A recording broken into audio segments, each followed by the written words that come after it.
so many people that have supported me along the way, but there are two in particular without whom I would not be here, and that is Sam Gonzalez and Logan Gillis, who is taking pictures right now. So thank you for all the work that you did to get me across the finish line in May. And there are so many of you who, whether you've mentored me or you've been a friend or you've just, been a shoulder to cry on, and I just want to thank you, because again, I would not be here without all of you.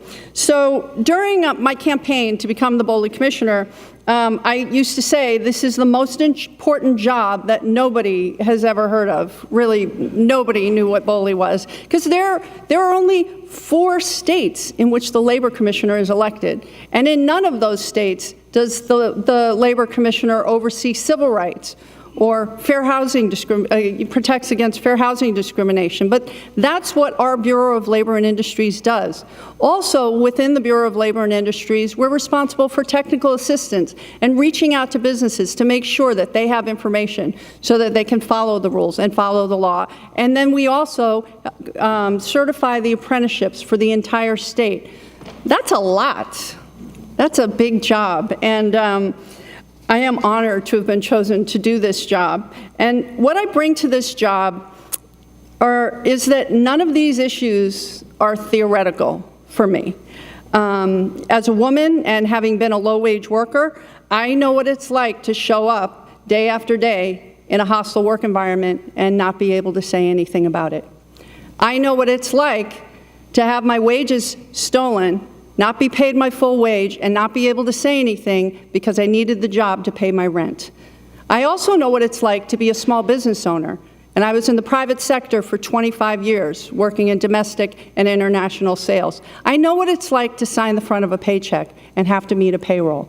I know what that's like, and that's what I bring to this job, is the fact that none of these issues are theoretical, and I am fundamentally committed to fulfilling this office in every way, protecting those who are most vulnerable, who need a voice, who need protection, ensuring that we're reaching out to the business community and getting them information to follow the rules, to follow the law in a timely fashion, being accessible to all Oregonians, both urban and rural, from the Pearl District to Pendleton, from Astoria to Ashland, and everywhere in between.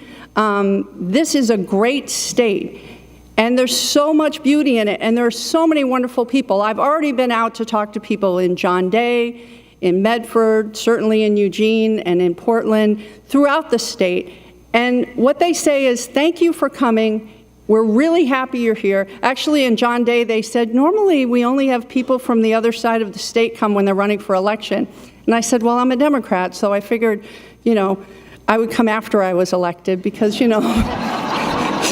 we all know where that was going to go, but they were very appreciative, and we're going to keep in touch. And again, one of the things that's most important is the apprenticeship division. So I've already spoken with the governor about working with her on her Future Ready Oregon program to make sure that we have apprenticeships for the jobs, not just now, but the jobs of the future, so that our kids that are graduating from school are trained to have living wage jobs that are going to be available now and in 30 years.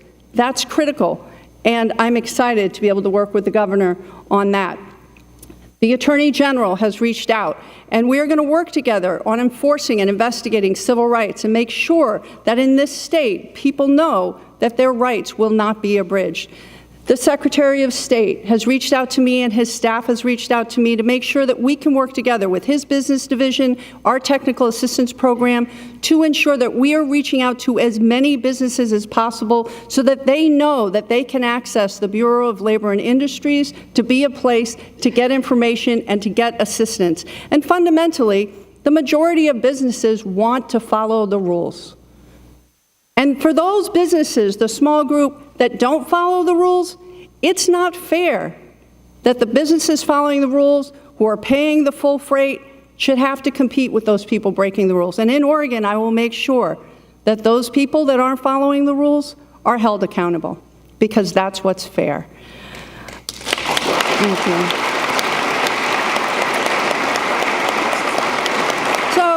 my father has been an inspiration to me, and he did just get elected. He's state representative in New Hampshire. He is 80, but he thought that there weren't any other candidates that were going to stand up for working people, so he ran for office, knocked on thousands of doors, and isn't here today because he's in session and he was appointed to the Labor Committee.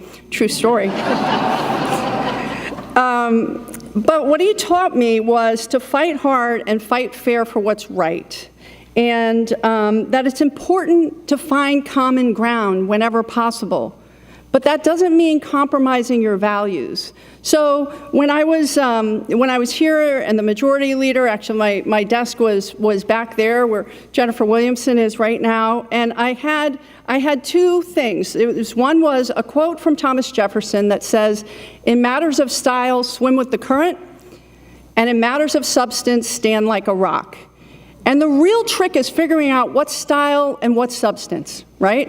That really is the trick. And the other is the four-way test from Rotary, which is it the truth? Is it fair to all concerned? Will it build goodwill and better friendships?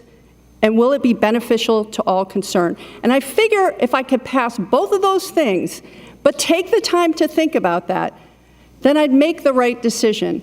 And when I look out in this room, this is a room full of people from all across the state, from every political party, from rural and urban areas, from business and from labor, and those are the people that supported me to get into office. And I am very, very proud, and I will carry that with me when I take office, when I get in. Well, tomorrow morning I'm going to go to the office. Now I'm just taking the oath. Today we're celebrating, and we have cupcakes. I'm just saying. So, as I said, Oregon's only one of 4 states that directly elect their labor commissioners, and it speaks to the values that Oregonians place in BOLI's mission. So I understand clearly that I am accountable to the people in the state of Oregon, everywhere in the state of Oregon, not to another elected official, but to you directly. And that is purposeful. That's what Oregonians want. And I really hope that in 4 years you will say that BOLI is an agency that is accessible, that is standing up for those people who don't have a voice, that is efficient, and that is the agency that works for the people of this state. Again, I am so very grateful that you're all here. We do have cupcakes. We have a lot of cupcakes. And we have beverages, and I hope that you will join us. Wait, one last thing. I want to thank my family again to make up for the time that I didn't. So that's 2. We're good. We're even.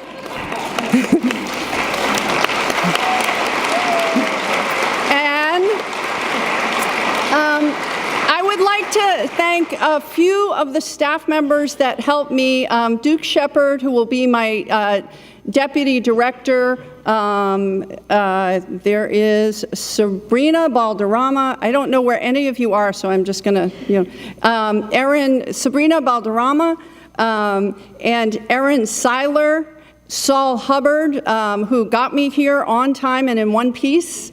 And I also want to thank the chief clerk, Tim Sakarik, and his staff, who organized all of this and made it seem seamless. And he talked to me at least 8 times this weekend. And, it seemed like it was never a bother, but I am very grateful. So thank you, and let's eat cake.